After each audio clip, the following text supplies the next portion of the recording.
નમસ્કાર મિત્રો સિંઘમ બેક આ શબ્દ પ્રયોજવામાં આવી રહ્યો છે।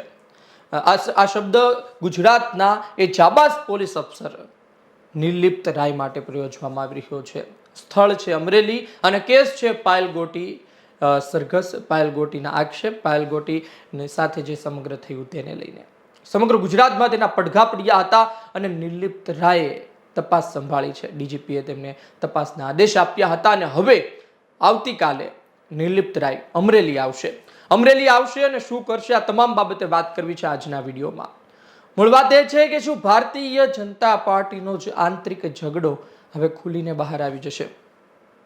વાત એ છે કે પોલીસ નેતાઓના ઈશારે કામ કરે છે તે સાબિત થઈ જશે। શું પાયલ ગોટીને ન્યાય મળશે? વાત એ પણ છે કે ખરા અર્થમાં પાયલ ગોટીએ જે આક્ષેપ કર્યા છે તે સાચા જ છે ને? આ તમામ બાબતે તપાસ કરવામાં આવી રહી છે। વાતની શરૂઆતથી જ આપણે સમજીએ। કિશોર કાનપરિયા તાલુકા પંચાયત પ્રમુખ તેના દ્વારા એક પત્ર લખવામાં આવે છે। આ પત્રમાં કૌશિક વેકરિયાનું નામ લખવામાં આવે છે। 40 લાખનો હપ્તો લે છે। ભારતીય જનતા પાર્ટીના તાલુકા પંચાયતના પ્રમુખ ભારતીય જનતા પાર્ટીના ધારાસભ્યના નામ સાથે પત્ર લખે અને એ પણ 40 લાખનો હપ્તો ખુલ્લેઆમ દારૂની વાત એટલે ખૂબ મોટી વાત કહી શકાય। મીડિયામાં ચાલે છે અને ત્યારબાદ કિશોર કાનપરિયા તાલુકા પંચાયત પ્રમુખ યુટર્ન લે છે, કહે છે આ પત્ર મેં નથી લખ્યો। તો પત્ર કોણે લખ્યો? તપાસ થાય છે, ધરપકડ કરવામાં આવે છે તેમાંની એક પાયલ ગોટી। અમરેલીની આ દીકરીનું સરઘસ કાઢવામાં આવે છે। કાયદાકીય રીતે તો જે લખ્યું હોય, પરંતુ સત્ય વાત એ છે કે અડધી રાત્રે ધરપકડ કરવામાં આવી। રાત્રે 12 વાગ્યા આજુબાજુ તેની ધરપકડ કરવામાં આવે છે, ઘરેથી ઉઠાવવામાં આવે છે। જે જગ્યાએ જે સ્થળ પર આ ઘટનાને કોઈ લેવા દેવા નહોતા તે ઘટના પરથી તેને કાઢવામાં આવે છે। એક જગ્યાએથી બીજી જગ્યા માટે સામાન્ય રીતે ગાડીમાં લઈ જવાના હોય શંકાસ્પદ આરોપીને પણ, અને જે જગ્યાએ ઘટના બની હોય તે જગ્યાએ તમે એને ચલાવો, પરંતુ અન્ય જગ્યાએ કેમ, અન્ય રસ્તા પર કેમ, એ સવાલો થઈ રહ્યા હતા। એટલા માટે સરઘસ કાઢ્યું તે નામ આપવામાં આવ્યું। રિકન્સ્ટ્રક્શન તો ખાલી નામ હતું, પરંતુ ખરા અર્થમાં સરઘસ કાઢવામાં આવ્યું। પત્રકાર પરિષદમાં પણ પોલીસની પાછળ પાયલ ગોટી તમામ આરોપીઓને શંકાસ્પદ આરોપીને ઊભા રાખવામાં આવ્યા। ગુનેગાર નહોતા, આરોપી હતા, પરંતુ તેમની સાથે આ પ્રકારનું વર્તન થયું। અને ત્યારબાદ શું થયું છે આપણે જાણીએ છીએ। આ પહેલા પણ આપણે ગુજરાત તકમાં આ બાબતે ઘણી વખત વાત કરી ચૂક્યા છીએ કે ત્યારબાદ પ્રતાપ દુધાત પત્ર લખે છે, ત્યારબાદ જેનીબેન એમના પરિવારને મળવા જાય છે, પાયલ ગોટીની બહાર લાવશે। પાયલ ગોટીના પરિવારને કહે છે કે દીકરી બનીને રહીશ, પાયલ ગોટીને બહાર લાવે છે, વચન પૂરું કરે છે। ત્યારબાદ પરેશ ધાનાણી આવે છે, રાજકમલ ચોકમાં પડકાર ફેંકે છે, કૌશિકભાઈ વેકરિયા આવો આપણે જાહેરમાં ચર્ચા કરીએ, જો હું ખોટો પડું તો માફી માંગીશ, પરંતુ કૌશિકભાઈ આવતા નથી। ત્યારબાદ સુરતમાં કાર્યક્રમ, આ પહેલા પોલીસને સસ્પેન્ડ કરવામાં આવે છે અને ત્યારબાદ સતત આ વસ્તુ શરૂ છે। પરંતુ નિર્લિપ્ત રાયને ડીજીપી દ્વારા તપાસ સોંપવામાં આવી હતી કે પાયલ દ્વારા જે આક્ષેપ કરવામાં આવ્યા છે સાચા છે કે ખોટા। આ એ જ નિર્લિપ્ત રાય છે કે જેણે અમરેલીમાં માથાભારે શખ્સોને ગુમ કરી દીધા હતા। આ એ જ નિર્લિપ્ત રાય છે કે જે પોલીસ પર પણ કાર્યવાહી કરતા ખચકાતા નથી।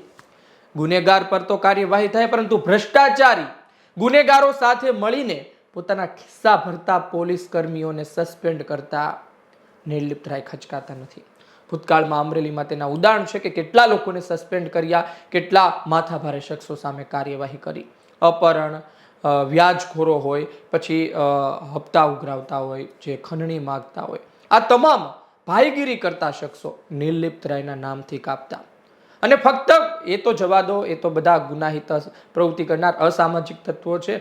પોલીસ ચાલો એમના સિનિયર છે, એમના બોસ થઈને આવેલા છે એટલે એનાથી ડરે, પણ નેતાઓ પણ, અમરેલી જિલ્લાના આજુબાજુના નેતાઓ પણ નિર્લિપ્ત રાયના નામથી વિચારતા। ભલામણ કરવાની વાત તો દૂરની રહી, પરંતુ જો કોઈ કેસમાં નિર્લિપ્ત રાયનું નામ આવે તો નેતાઓ પણ વિચારતા કે આ કેસમાં હવે સત્ય બહાર આવી શકે છે, આ કેસ હવે કદાચ આપણા હાથમાંથી જઈ શકે છે જો તે ખોટા હોય તો। હવે ભૂતકાળના અમરેલીમાં બહુ ઉદાહરણ છે ને આ જ કારણે નિર્લિપ્ત રાયે અમરેલીમાં ગુનેગારોનો સફાયો કર્યો, એક મોટું નામ કાઢ્યું। અને ત્યારબાદ ગુજરાતમાં પણ નિર્લિપ્ત રાય એક ઈમાનદાર ઓફિસર છે।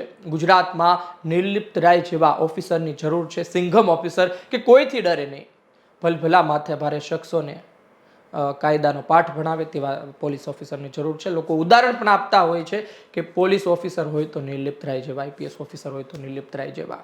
આ નિર્લિપ્ત રાય હવે આવતીકાલે અમરેલી આવશે. આ તમામ બાબતે તેઓ પત્રકાર મિત્રો સાથે પણ વાત કરી શકે છે અને સમગ્ર બાબતે તેઓ પોતાની જે વાત છે એ કહી શકે છે. જે પાયલ ગોટી દ્વારા આક્ષેપ કરવામાં આવ્યા છે, પછી તેને મારવામાં આવ્યો હોય તે આક્ષેપ હોય, તે કૌશિક વેકરિયાના નામ સાથે તેને પત્ર લખ્યો હતો, કહ્યું હતું કે તેમને જેલમાં લઈ જવામાં આવ્યા, પટ્ટા વડે મારવામાં આવ્યો. તે આક્ષેપ સાચા છે કે ખોટા, અલગ અલગ ઘણા સવાલો છે, તપાસ થશે. પરંતુ એક વાત છે કે નિર્લિપ્ત રાય જ્યારથી આ કેસમાં જોડાયા છે ત્યારથી પાયલ ગોટીને ન્યાય અપાવવા માટે આંદોલન કરી રહેલા એ તમામ લોકોને એક રાહતનો શ્વાસ છે કે નિર્લિપ્ત રાય સત્ય બહાર લાવશે. પત્ર સાચો છે ખોટો છે એ તો ચાલો તપાસ ચાલી રહી છે, પોલીસ કર્મીઓ તપાસ કરી રહ્યા છે, પરંતુ ખરા અર્થમાં પાયલ ગોટીને મારવામાં આવ્યો, તેની સાથે શું અન્યાય થયો છે કે નહીં, તપાસ નિર્લિપ્ત રાય કરશે. નિર્લિપ્ત રાય જે સમયે અમરેલીમાં હતા તે સમયે અમરેલીમાં તેની કામગીરી જોતા આજની તારીખે પણ તેના પર એ જ વિશ્વાસ મૂકવામાં આવી રહ્યો છે કે ફરી એ જ નિર્લિપ્ત રાય છે અને કોઈ પણ નેતાઓની સાડાબારી નહીં રાખે. એ પછી પ્રદેશ કમલમથી ઓર્ડર આવશે, એ પછી કોઈનો પણ આદેશ હશે, એ આદેશ નહીં માને, સત્ય હશે તે કહેશે, દૂધનું દૂધ પાણીનું પાણી કરશે, તેવી લોકોને આશા છે. અને નિર્લિપ્ત રાય હવે આવી રહ્યા છે, જોઈએ કે શું થાય છે. પરંતુ આ સમગ્ર કેસ, આ સમગ્ર વાતમાં, આ સમગ્ર કાંડમાં હવે કૌશિક વેકરિયા ફસાઈ ગયા છે. કૌશિક વેકરિયા પરેશ ધાનાણી સામે જીતીને આવ્યા ત્યારે એક વાત હતી કે આ કૌશિક વેકરિયા ખૂબ આગળ જશે, હજુ જઈ શકે છે તેમાં પણ વાત નથી, પરંતુ આ કૌશિક વેકરિયાની કામગીરી, આ કૌશિક વેકરિયાનો જનસંપર્ક, એ તમામ જોતા લોકો એની વિશે અલગ અલગ ભવિષ્યવાણી કરી રહ્યા હતા. પરંતુ કૌશિક વેકરિયાએ પોલીસને આદેશ આપ્યો, કૌશિક વેકરિયાએ પોતે એક ત્યાંના તે સમગ્ર વિસ્તારમાં, અમરેલીના સમગ્ર વિસ્તારમાં તેનું ચાલે છે, તે એક સાબિત કરવાનો પ્રયત્ન કર્યો કે નહીં ખબર નહીં પડતી, પરંતુ કૌશિક વેકરિયા આ કેસ સાથે જોડાયેલા હોય અને પોલીસ આટલી મોટી ભૂલ કરે એ ઘણા સવાલ ઊભા કરે છે. કૌશિક વેકરિયા અથવા તેને સલાહ આપનાર લોકોએ થાપ ખાધી, મોટી ભૂલ કરી અને આજે કૌશિક વેકરિયા આ કાંડમાં ભરાઈ ગયા છે. ક્યારે નીકળશે એ ખબર નથી, પરંતુ જ્યારે અમરેલીની વાત આવે ને ત્યારે સવાલો થતા હોય છે કે અમરેલીમાં એક સારા નેતાની જરૂર છે, અમરેલીનો વિકાસ નહીં થતો. પરંતુ અમરેલીમાં એટલી ભારતીય જનતા પાર્ટીમાં જૂથબંધી ચાલી રહી છે એ ફરી એક વખત આ ઉદાહરણ પૂરું પાડે છે. એ હું નથી કહી રહ્યો, પણ કારણ કે ઘણા લોકો ત્યાંના જ કહી રહ્યા છે અને ભૂતકાળમાં પણ આપણે સમાચાર જોયા છે કે અમરેલીમાં ભાજપના નેતાને ભાજપનો નેતા જ મારે, એટલી ભયંકર જૂથવાદ ચાલી રહ્યો છે. અને આ જૂથવાદમાં કૌશિક વેકરિયાનો ગરબો પણ તેમના જ નેતાઓએ લીધો હોય તેવી પણ અંદરખાને માહિતી છે. જોકે પરસોત્તમભાઈ રૂપાલા હોય, જો આમ તો અમરેલીના પરંતુ અત્યારે રાજકોટથી સાંસદ છે, દિલીપભાઈ સંઘાણી હોય, નારણ કાછડિયા હોય, એ તમામે કહ્યું છે કે ભાઈ પોલીસની કામગીરી અયોગ્ય હતી, એટલે સહાનુભૂતિ પાયલ ગોટી પ્રત્યે અપ્રત્યક્ષ રૂપે પાઠવી તો દીધી છે. એક સંદેશ મોકલી દીધો છે તમામ પાયલ ગોટી સાથે જોડાયેલા લોકોને કે અમને પણ દુઃખ છે. પરંતુ હીરાભાઈ સોલંકી હોય, સાંસદ ભરતભાઈ સુતરિયા હોય, પછી જનકભાઈ હોય, અલગ અલગ જે ધારાસભ્ય છે ત્યાંના, એ લોકો હજુ ક્યાં બોલ્યા છે? કૌશિક વેકરિયા ક્યાં છે એ પણ નથી ખબર. આમ તો કૌશિક વેકરિયા છે એ સામાજિક પ્રસંગોમાં હાજરી આપી રહ્યા છે, પરંતુ આ બાબતે કેમ નથી બોલતા? કૌશિક વેકરિયાને શું ઉપરથી જ આદેશ નથી કે તમને કહીએ તે પ્રમાણે આ કેસમાં આગળ વધજો, નહીતર ભરાઈ જશો? એટલા માટે કૌશિક વેકરિયા મૌન ધારણ કરીને બેઠા છે, સમયની રાહ જોઈ રહ્યા છે. સમય આવશે ત્યારે બોલશે. આ તમામ સવાલો છે, પરંતુ હવે નિર્લિપ્ત રાયના હાથમાં તપાસ આવી છે, જોઈએ શું થાય છે.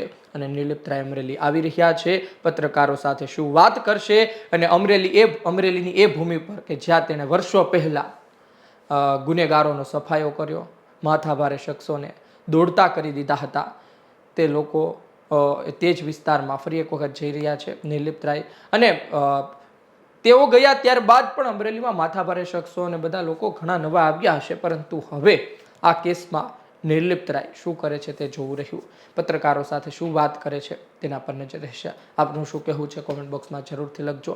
નિર્લિપ્ત રાય વિશે, ફરી તે અમરેલી આ કેસને લઈને આવી રહ્યા છે તેની વિશે, પાયલ ગોટીના સરઘસ વિશે, અડધી રાત્રે ધરપકડ વિશે, મારવામાં આવેલ પટ્ટા વિશે આપનો અભિપ્રાય આવકાર્ય છે.